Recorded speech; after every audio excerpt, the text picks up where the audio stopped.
반숙 계란을 곁들인 무화과빵. 산토끼 요리는 페가수스 스타일로. 가이사리아식 생선 요리. 나이팅게일은 잎에 싸서 굽고.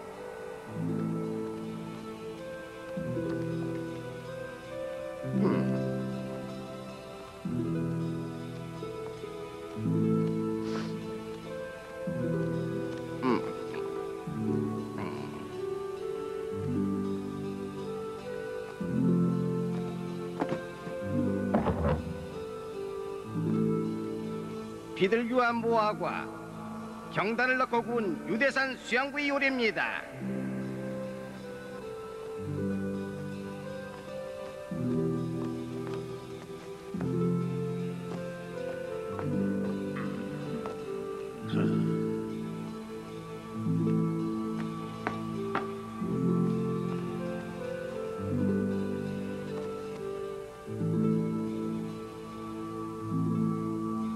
그자가 누구야? 앞달을 들라 해라.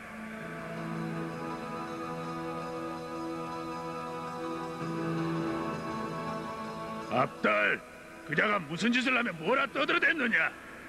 여리고에선 소경의 눈을 뜨게 해주었고, 가버나움에선 안준뱅이 아이한테 일어나 내 침상을 들고 가거라 했는데, 그래서 어찌됐나? 아이가 곧바로 일어나서 침상을 들고 하나님을 찬양하며 돌아갔답니다.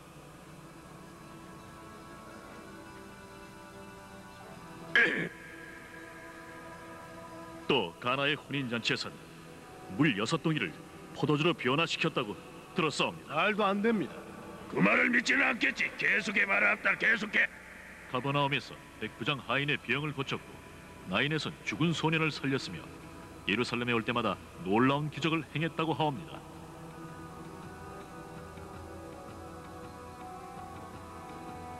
다 들었어. 믿을 수는 없지만 모든 기적마다 증인들이 많은데 그중 한 번은 저도 직접 보았습니다. 그래? 그럼 그자가 누구라고 생각하느냐? 스스로는 나사렛 예수라고 하는데 주님이라 부르는 이들도 많습니다. 랍비이자 이스라엘의 하나님이 보내신 의로운 분이라고도 합니다. 그래? 그 뒤에 숨은 이름을 말해볼까? 그냥 세례 요한이 살아서 돌아온 거야. 아닙니다. 왜 날 그런 눈으로 보시오? 세례 요한이 맞아요. 난 그자 꿈도 꿨어. 백성들을 선동하려고 살아서 돌아온 거야. 자넨 어찌 생각하나? 목을 비어 죽였는데 어떻게 살아 돌아오겠습니까? 세례 요한이 했던 말을 기억하십니까? 뭐라고 했어? 자기 뒤에 더 큰 능력을 지닌 이가 올 것이며 자신은 그분의 길을 예비할 뿐이라고요. 세례 요한 다음에 이스라엘의 메시아가 온다고 했고, 그래서 사람들이 말을 하지만 난 믿을 수 없어. 하지만 백성들은 믿고 있습니다. 그제가 메시아건 아니건 그건 상관이 없습니다. 중요한 건 백성들이 그렇다고 믿는 겁니다. 우린 그걸 생각해야만 합니다. 성전의 원로들도 그럴 테니 헤롯 왕께서도. 내가 생각하는 바를 보여주겠어. 두고 보시오.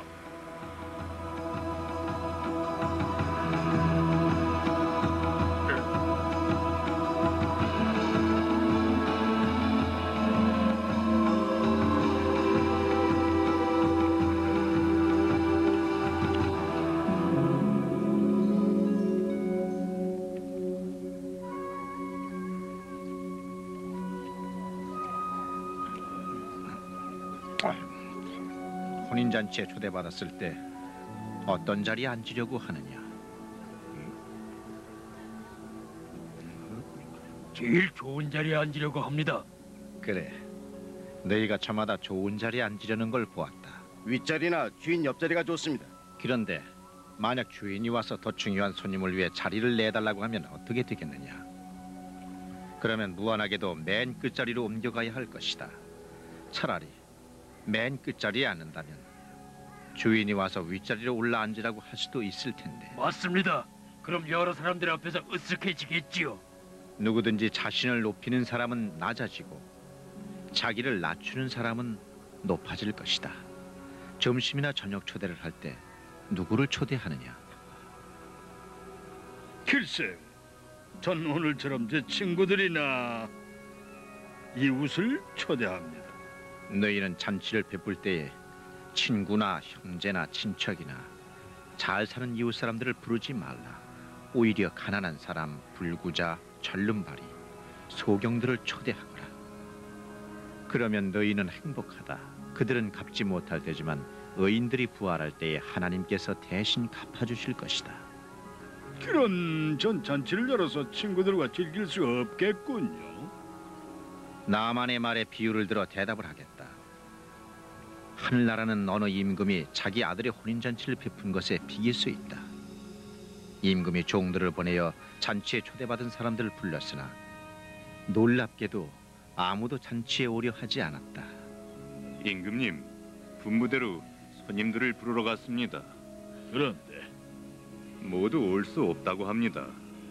어떤 이는 바쁘고 어떤 이는 흥미가 없답니다. 다시 가서 잔치에 오라고 해라.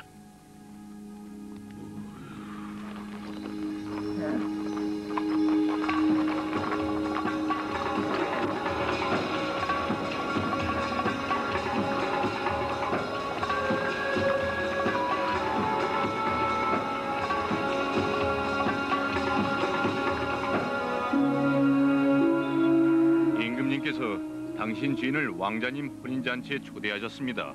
우리 주인께서는 아무도 만나고 싶지 않다고 하셔서 누구도 방해해서는 안 돼요. 그럼 우리 주인을 거스르게 되오. 임금님을요. 그건 알 바 없어. 난 우리 주인 말을 들어야 돼. 그만 가시.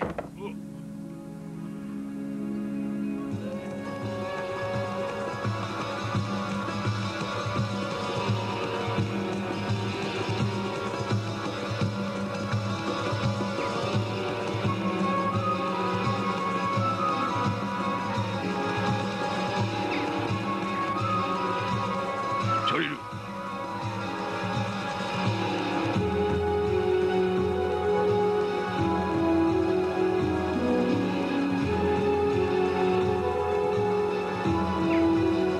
안 간다잖아. 왜 귀찮게 굴어?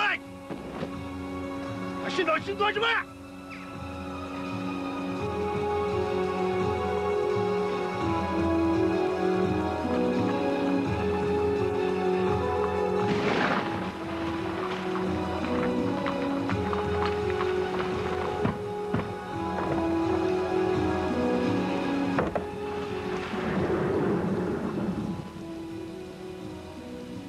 하인들은 손님을 찾으러 이 집 저 집 다녔다.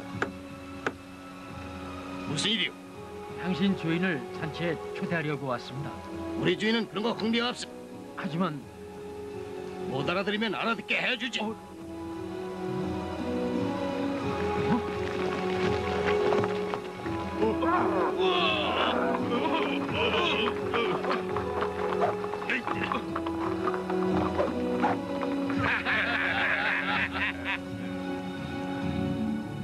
왕은 모든 일을 전해 듣고 몹시 화가 났다.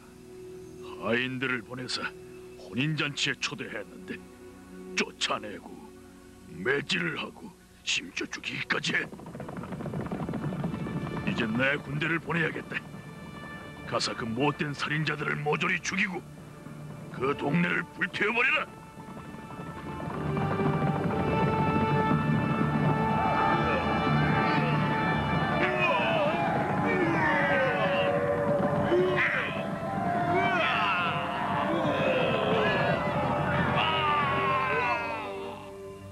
혼인잔치는 준비됐는데 초대받은 자들은 자격이 없었구나.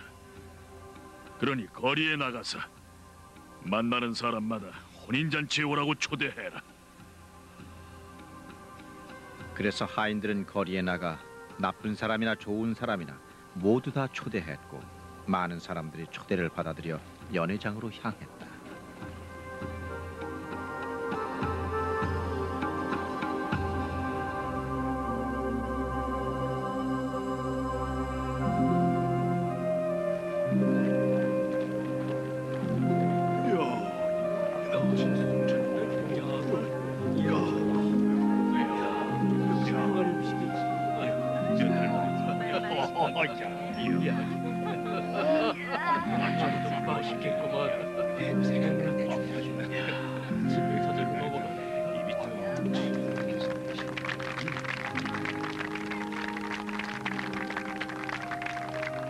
모두 잘 왔소. 함께 축하합시다. 아니, 자네는 옷도 제대로 차려입지 않고 여기 들어왔어. 그런 복장으로 감히 잔치집에 와. 이자의 손발을 묶어서 밖으로 내어 쫓아라. 바깥 어두운 데로 내어 쫓아라. 거기서 가슴을 치며 통곡할 것이다. 부르심을 받은 사람은 많지만 뽑히는 사람은 적다. 뽑히는 사람이 되려면 어떻게 해야 합니까? 누구든지 나를 따르려면 자기 부모나 아내와 아이들이나 형제 자매를 버려야 한다. 그리고 자기 자신마저 버려야 한다. 그렇지 않으면 내 제자가 될 수 없다.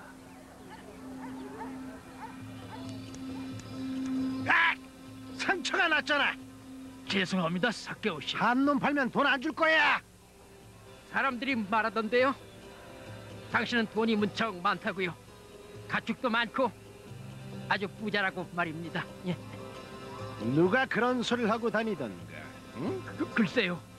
여리구에서 워낙 유명하시니까요. 다들 부러워 죽겠다고 하지.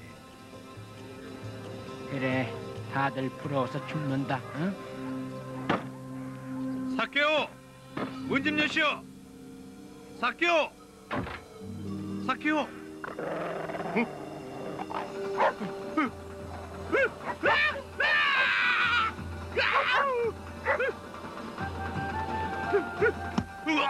아이고, 조사팟 어딜 그렇게 뛰어가나? 정말 죄송합니다. 무슨 일인가? 전 재산을 몽땅 잃었어요. 그게 다 세리 사케오 때문이에요. 사케오가 어쨌는데? 우리 집이 불에 다 타버린 건 아시죠? 알지, 정말 운이 나빴어. 그래서 집들이를 하려고 사케오한테 돈을 꾸었는데 이자를 달래요. 율법에도 어긋나는데. 그리고는 제 걸 다 빼앗았어요. 없을 놈 같으니. 정말 지독해요. 아니,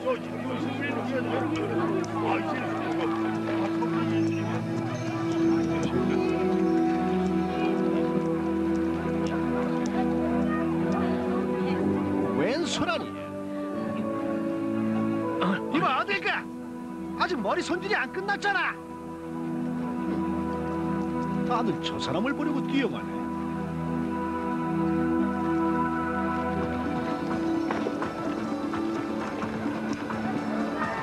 얘야, 어딜 그렇게 가냐?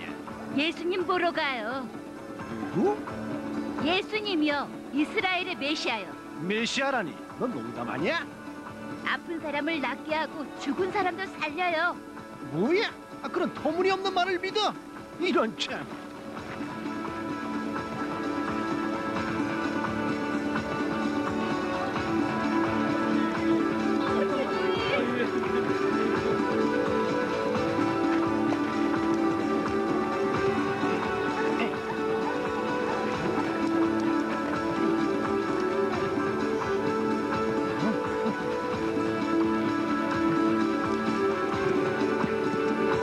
어머, 사케오 씨, 부자긴 하지만 키가 정말 작네요.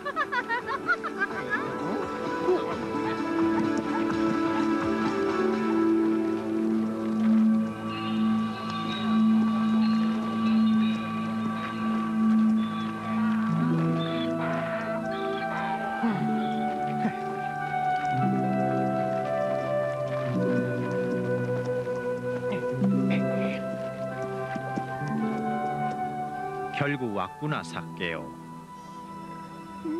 어서 내려오너라. 오늘은 네 집에서 머물러야 되겠다. 에? 아니, 정말 저희 집에 오시겠습니까? 물론이지. 주님, 절 아십니까? 얘기는 들었다. 사람들이 뭐라고 했는지 모르겠네요. 여기 사람들은 모두 절 싫어하고 피하니까요. 왜 그런지 생각을 해봤나? 자, 가자.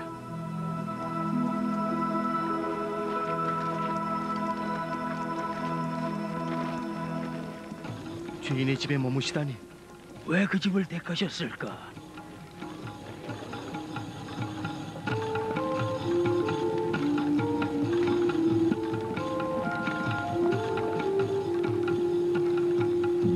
저한테 뭘 바라십니까, 주님? 왜 저희 집으로 오셨지요? 말씀을 안 하시면 제가 어떻게 도와드릴 수 있겠습니까? 전 많은 사람들이 부탁하는 걸 들어주었고 대가를 받다 보니까 자연스럽게 부자가 됐습니다. 모두들 절 필요로 했고요. 아직 모르겠나 삭개오. 부자가 하나님 나라에 들어가는 것보다는 낙타가 바늘 귀로 빠져나가는 것이 더 쉬울 것이다. 이건 나요. 비키라니까. 비켜. 도대체 무슨 일이요, 조사판? 당신이 날 망쳤어. 나한테서 모든 걸 빼앗았어. 난 빌려준 걸 돌려받았을 뿐이야. 이자만 더 얹고. 당신은 인정이라고는 없어. 너무해. 배가 고플 텐데 오늘 밤 가족들과 여기 와서 식사를 하게 해라. 당신 말이 맞아. 내가 뺏은 건 전부 돌려주겠어. 예리고 성방 남쪽에 내 밭이 있는데 곡식이 아주 잘 자라지. 그걸 당신한테 주겠어. 주님, 이제 전 제 재산의 반을 가난한 사람들한테 나눠주겠습니다. 그리고 제가 남을 속여 먹은 것이 있다면 그 4갑절을 갚아주겠습니다. 오늘 이 집은 구원을 얻었다. 이 사람도 아브라함의 자손이기 때문이다. 사람의 아들은 이런 사람들을 찾아 구하러 온 것이다.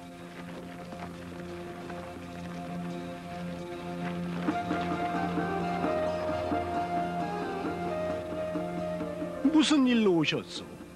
선생께 묻고 싶은 게 있어서 왔습니다. 선한 이스라엘 사람이 선생이 말하는 하늘나라에 들어가려면 어떻게 해야 합니까? 비유를 들어 대답하겠다. 한 귀족이 왕위를 받아오려고 먼 길을 떠나게 되었다. 그런데 그의 백성들은 그를 미워해서 그가 왕이 되는 걸 원치 않는다는 전가를 보냈다. 하지만 귀족은 어쨌든 떠나기로 하고 종 10사람을 불러 금화 1개씩을 나눠주면서 돌아올 때까지 그걸로 장사를 하라고 일렀다. 그리고 여행에서 돌아와 종들을 불러 모았다. 내가 준 금화는 어떻게 됐느냐? 금화 하나를 10개로 늘렸습니다. 잘했다. 너는 착한 종이다. 네가 작은 일에 충성을 다했으니 10고을을 다스리게 하겠다. 자네는? 금화 5을 벌었습니다. 너도 상 받을 만하구나. 너한테는 5고을을 맡기겠다. 너는 내가 준 금화로 뭘 했느냐? 여기 그대로 있습니다. 잃어버릴까 두려워서. 왜 그 돈을 은행에 맡기지 않았느냐? 그랬으면 이자라도 받았을 텐데. 두려웠습니다. 주인님은 지독한 분이라 맡기지도 않은 것을 찾아가고 심지도 않은 데서 거두시기에. 금화를 빼앗아서 10개 가진 사람한테 주어라. 10개나 가진 사람한테 말입니까? 잘 들어라. 누구든지 있는 사람은 더 받겠고 없는 사람은 있는 것마저 빼앗길 것이다. 그런데 왕이 되는 걸 반대하던 사람들은 어떻게 됐습니까? 왕은 그 사람들을 모두 붙잡아 오게 한 다음 자신 앞에서 처단하라고 명했다. 우리한테 겁을 주려는 속셈입니까? 왕이 되고 싶으니까 말을 안 듣는 사람을 죽음으로 위협하는 겁니까? 다들 들었어? 이 사람이 누군지 바라는 게 뭔지 확실해졌어. 응?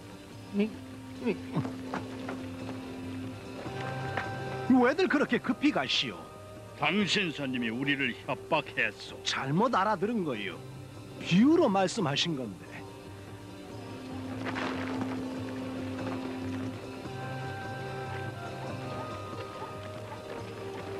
제대로 드리려고 하지 않는 사람은 귀머거리나 마찬가지요. 자, 가자.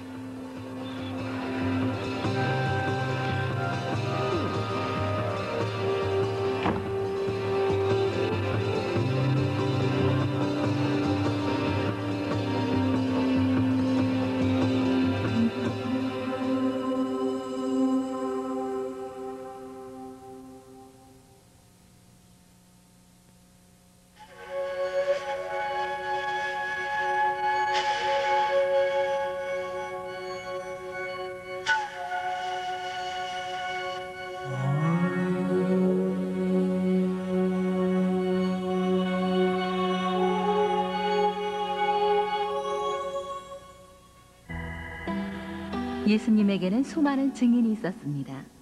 그들은 예수님의 말씀을 들었을 뿐만 아니라 예수님께서 어떻게 사시는지, 어떤 사람들을 택하시는지도 눈여겨보았어요. 예수님은 말씀으로만 가르치시지 않으셨답니다. 당시 이스라엘 사람들은 종교적, 정치적 성향에 따라 여러 파벌을 형성하고 있었어요. 그리고 어떤 사람들은 존경을 받는가 하면 또 어떤 사람들은 멸시를 받았습니다. 그런데 베다니와 예루살렘으로 가는 길에 여리고에 들르셨을 때 예수님은 사람들이 깜짝 놀랄 만한 일을 하셨어요. 그 일은 사람들에게 큰 교훈을 주었답니다. 누가복음에 그 얘기가 실려 있죠. 여리고에 가셨을 때 예수님은 예수님을 보려고 무화과 나무에 올라가 있던 돈 많은 세관장 삭개오를 보셨습니다. 삭개오는 아무 거리낌 없이 속임수를 써가면서 돈을 모은 사람이었어요. 그는 로마 제국을 위해 세금을 걷는 세관장이었기 때문에 주위 사람들에게 미움도 많이 받았죠. 때문에 그는 사람들에게 귀하게 대접받지 못하고 공공이 안한 죄인으로 취급받았습니다. 그런데 예수님이 바로 그 삭개오의 집에서 머무르신다고 하셨던 거예요.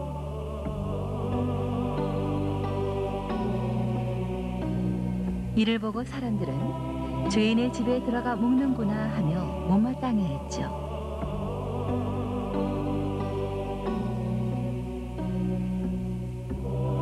사실 아무도 삭개오가 죄악에 물든 삶을 변화시킬 수 있을 거라고 예상하지 않았어요. 그가 다른 사람처럼 회개해서 하나님 나라에 들어갈 수 있으리라고는 아무도 생각지 않았던 거죠. 그럼에도 불구하고 삭개오는 자신의 삶을 바꾸었습니다.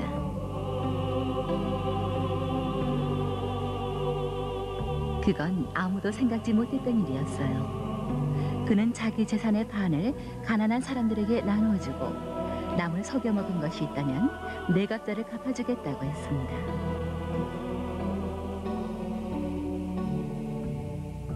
삭개오는 자기가 옳지 않은 방법으로 얻은 것에 대해 유대법이나 로마법에 정한 기준보다 훨씬 많이 갚으려고 했던 거죠. 그래서 예수님이 말씀하셨습니다. 오늘 이 집에 구원이 내렸다. 이 사람도 아브라함의 자손이기 때문이다. 사실 예수님께서는 삭개오처럼 길 잃은 사람들을 찾아 구원하러 오셨던 것입니다.